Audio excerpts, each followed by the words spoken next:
The Fitzy and Wippa podcast. We start the show on a more sombre note as we reflect and celebrate the life of Olivia Newton-John after her passing early this morning. Didn't know she was a dame as well. Yeah. Dame Olivia Newton-John. Aged 73 years old. We know that she'd been battling breast cancer and then been tributes. And we spoke to Olivia and Chloe, her daughter, not that long ago on the show. I think even last year. We'll play a little bit of that in tribute later on today.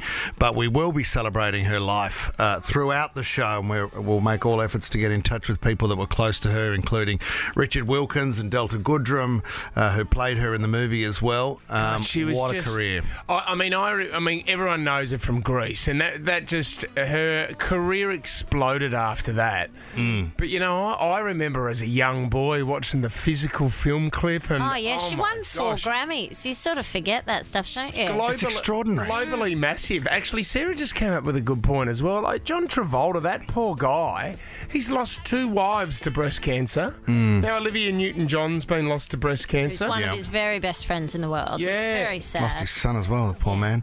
You know what's interesting too? I think, Fitz, what you're saying about Greece is that's when it came into our world. That's when it was our age.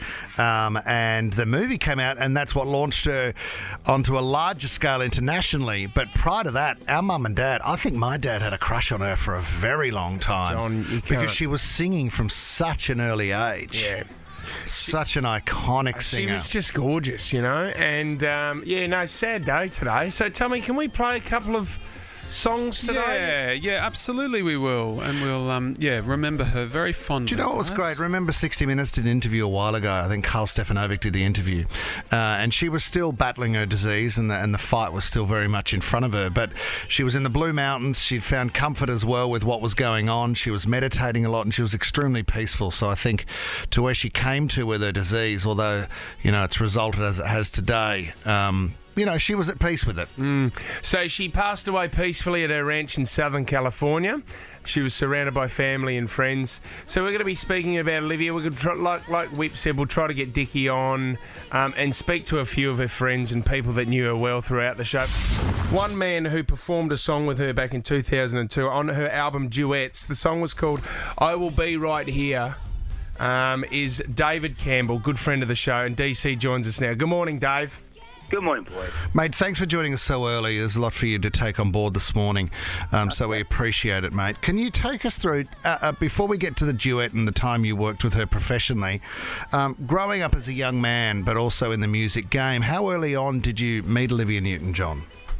I met Olivia when I was doing Shout, actually, in the year 2000, when I came back to Australia from New York, and, I, like everyone, had grown up with the glory that was Olivia's time. I mean, she had hit after hit. She was obviously Sandy, but I mean, for me, it was the Xanadu time, which is where I first was like, who is this angel?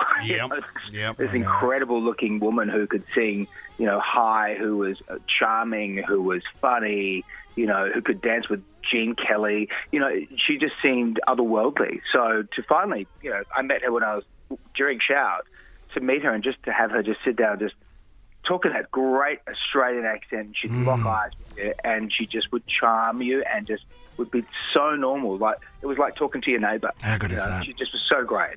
Is it fair to say, DC, that you played the Danny role? Is that correct at the Adelaide Cabaret Festival? Did you step up in John Travolta's absence one night with Olivia Newton-John? That must have been a huge highlight.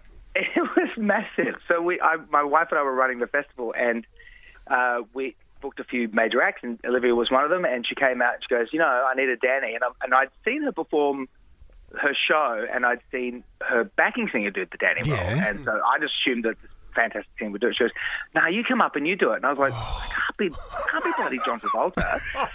You can do so. Yeah, I got to do it. And I think I was shaking, and it was, you leave your body when you start shimmying like you're on the Shake Shack with you just something else happens when that happens. But then I got to do it again with her at the Opera House a couple of years later. So, I mean, but that was just it, though. It didn't affect her at that level of stardom. It didn't affect her that sort of worldwide, celebrity. She just was like, yeah, come and have some fun and be Danny. I'm like, awesome. No, that's easy for you to say. That's so I love that. And then let's cut to the duet that you guys did. I Will Be Right Here. I mean, to have a voice alongside you like that to work with, it must have been one of the great highlights.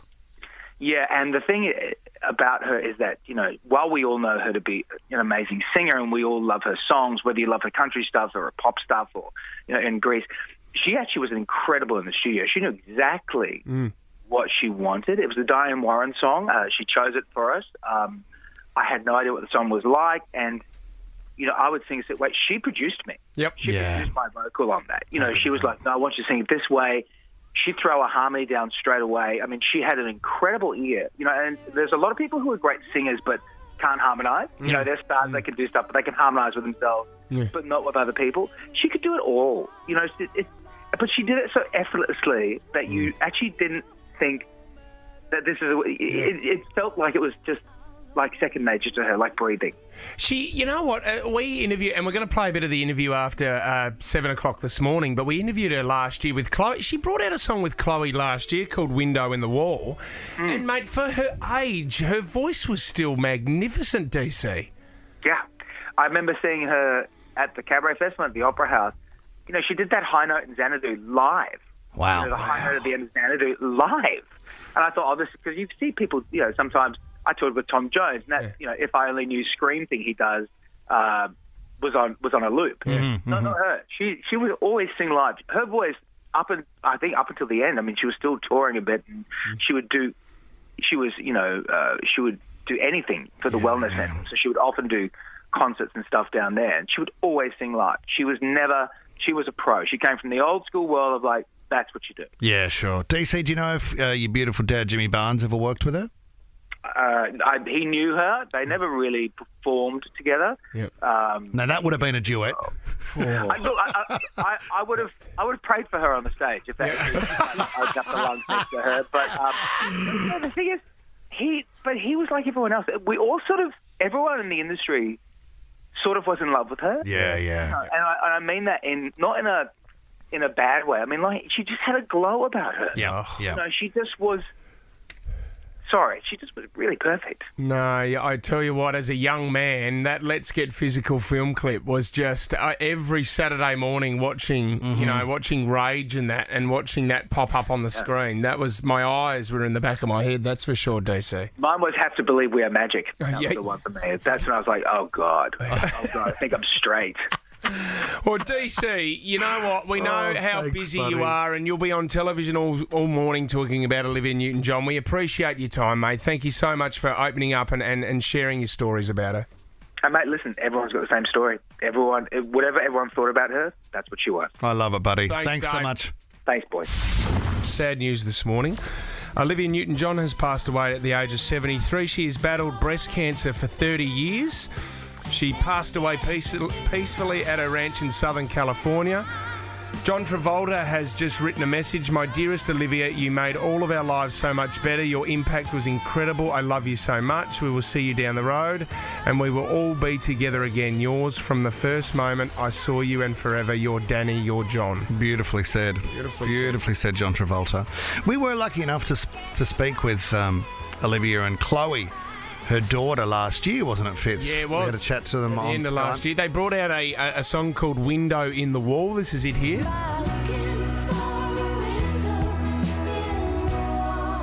They're pretty special. Mother and daughter. And you know what? They'd obviously had their ups and downs as well, but they were in a great spot. And this was a brilliant chat. And we asked Olivia and Chloe, and we asked them what it was like working together. How lucky are the two of you, right? As mother and daughter best friends, to be able to go, I've got an idea. Why don't we just have a sing-along together? You know? No one in my family can sing, even if I could, but to be able to produce something that is so special for the two of you. Yeah, it is very special. And I had no intention of singing again. I thought I was done, to be honest. But this song forced me out of retirement. Good. It was just a song that when I heard it, it grabbed my heart and it really made me emotional. And I thought, I have to record this song, and I want to do it with Chloe. So that's really how it all came Oh, great. about. So you started, Olivia. You went to Chloe with it, or Chloe, you always said to Mum you were keen to do a duet at some stage with Mum? Yeah, we did a duet together about, was it 4 years ago? Five. To do this duet with her. I was so honored and so thrilled because she could have asked anyone. I'm really happy, and I'm so happy that everyone seems to to like it. Before we had the interview today, we were talking about your amazing career as well, Olivia. I want to talk to you, Chloe, though. When you grow up with Olivia Newton-John as your mother, were you introduced to the movie Grease at a young age? Did you like the movie, and how many times have you seen it? Yeah, I when Mom used to go away, I would put in the tape of Grease when I slept, and I would have it on replay so that I could hear her voice throughout the night. Oh, I love that. Can I? I would dream of her, and I know the movie by heart. Well, I used to. It's one of the most iconic movies of all time. Oh, without a doubt. Without a doubt. Oh, it's crazy. I mean, we drove past the high school when we were in the States. Did and we went over to Disneyland. Did you get a photo? And even the boys remember straight away because they've seen, clips of the movie. It's still there. Did you put a leather jacket on and get a photo? Well, Danny, Sandra Dee. And then when she transformed right at the end and she had a durry in her hand and she was trying to impress Danny, that was like, how hot my was that? Gosh. I mean, Sarah, famous for saying Grease 2 was better than Grease 1. As I said to Darude at 5:30, what an inappropriate fact to bring up on a day like Sarah, this. But thank you. That was terrible judgment on your Tommy, behalf. is there any chance that we can play something from Grease? Yeah. Come on, why don't we play that final song, You're the One That I Want? Let's do it. All Let's right. do it. All right. Celebrating the life of Olivia Newton-John. It's Fitzy and Wippa with you on Nova. One man who was very, very close to Olivia, spent a lot of time with her, is the magnificent Richard Wilkins. Yeah, Dickie, very, very sad day. Woke up to some shocking news this morning, mate. Oh, it's sad, isn't it? It really sad. is. Dickie, can you talk us through, I mean, obviously you knew Olivia personally, but can you talk us through maybe the first time you ever met Olivia Newton-John? I think I was hosting a sort of a meet and greet thing. She must have been promoting a record or something. It was out at Warringah Mall out in the big record shop, the big courtyard there, and that was, I think, the first time I met her, and we just got on like a house on fire. It seems, I don't know, I've just been a fan for all my life, really, and to meet her, and you know, she was my auntie there for a couple of years when Toddy Goldsmith and I were together. Of course. I haven't spoken to Tot today. She'll be a mess. Yeah. So I got to know Olivia very well. She used to ask me to IMC her charity events for her and annually raising money for her Cancer and Wellness Centre in Melbourne. And the G'day USA things that we both did for a dozen or so years. Of course. I always used to introduce her, saying the last time I introduced Olivia Newton-John, I described her as the most popular Australian on the planet. Yeah. And nothing's happened since then to change that opinion. Ladies and gentlemen, please welcome. You know, the room would stand. Love that. And she'd walk out. Everybody just loved her. I never heard a bad word about her. What we love about her, Dickie, was that she was uniquely Australian and she loved this country. She spoke about it so much. And you know what, when I was younger, I always thought she was just big in Australia. But a lot of people don't realise globally, her brand was so massive over there in the States, Richard, wasn't it?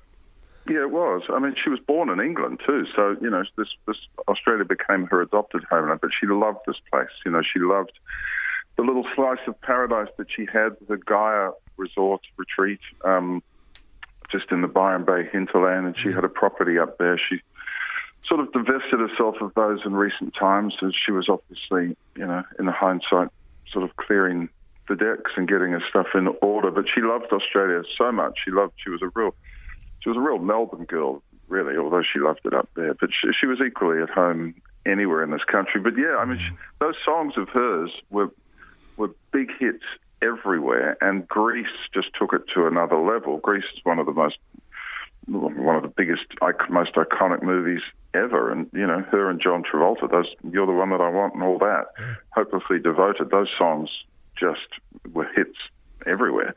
And she reached that level of absolute superstar. And again, she was never flashy. She was never a show-off. No. You'd never see her in the social pages, things. She just is so dignified and such a classy, beautiful, gorgeous, wonderful lady, and a great mum to Chloe.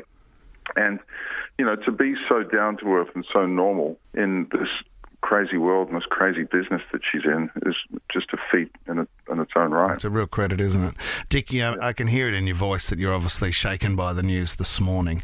This has really touched you, hasn't it? I'm shaken. I'm also sort of numb, really. I don't know what... I was trying to collect my thoughts before, and it's all the dates and details and things just sort of float to insignificance. It's not about me. I mean, the world has lost a beautiful person. She used to sign all the notes and emails and things, texts, love and light, Olivia, kiss, hug, kiss, and that's just what she radiated. She just did it effortlessly. But she leaves a wonderful legacy, not only the music, but that Cancer and Wellness Centre in Melbourne, and just the positivity that she passed on to other people battling cancer and other diseases. She did it. She was so stoic and so brave, and it was like she was superhuman, and I'm sure she gave so many other people hope that they could get through it as she had. Absolutely. Did she, because we didn't speak to her not long ago, Dickie. We played an interview earlier in the show, but did she go down quickly? Did you hear? Because she was in great health. Yeah, well, I don't think she was in great health for some time. She wanted to, obviously with the COVID thing, she didn't want to have too much interaction with anybody else. I mean, in recent years, it's been about managing the pain. Sure. There was no cure for what was going on with her. And John Eastley, her husband, was, thank God for him. He was just a tower of strength for her, and he was making sure that her quality of life was as good as possible. Dickie, we know how hard it is for you this morning, mate, and it says a lot about you as a man. I mean, you've helped a lot of people out over the years with Olivia's charity and always being there and hosting a lot of nights, so we appreciate your time. We know how busy you are, legend. It's all good, boys. Thanks, mate. The Fitzy and Wippa podcast.